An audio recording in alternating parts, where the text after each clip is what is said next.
I spent my childhood and adolescence in southern China.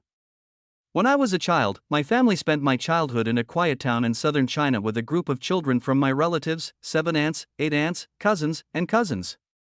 When I was a child, I was naughty, and it happened that my cousin was also a naughty ghost, and the two of them had the right temper, so they went up to the tree to dig out birds' eggs, and went down to the river to fish and shrimp.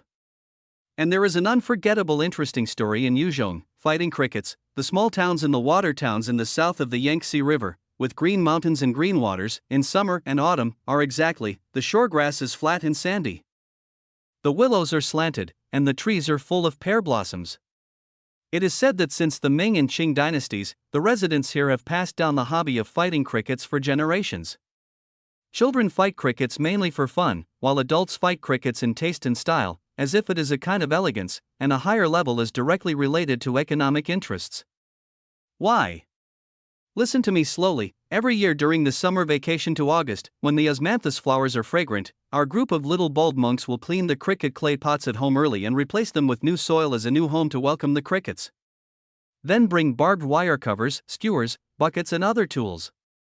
Go to the edge of the trees, bushes, and rubble piles in the field, listen carefully to the shallow chanting of the male crickets, quietly approach the crickets' nests, and then catch them. Of course, depending on the nest of the cricket, the way to catch it is also different. For the crickets in the rubble, the method used is to divide and encircle. For the crickets in the soil ditch in the field, the method of sound east strikes west is used. For the crickets in the deep holes of the tree holes, the flooding of the 7 armies method is used.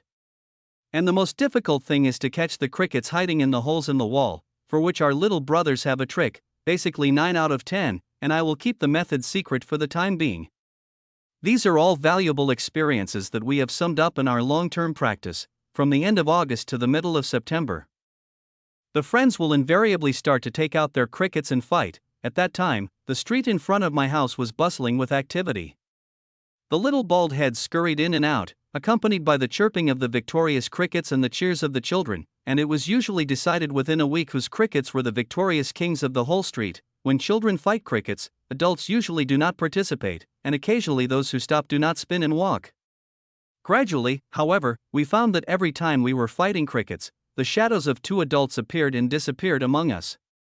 Later, we learned that it was a chance intersection between these 2 people and us on the road of life that completely changed our children's understanding of fighting crickets. These 2 people are thin and burly. The thin ones are in their early 30s, while the burly ones are in their 40s. Dear friends, this episode of Brother Zhang's story has been broadcasted. The next episode will continue to publish 2 days later at 7 p.m. Eastern Time. Don't forget to hit like it and press subscribe button before you go. Thank you.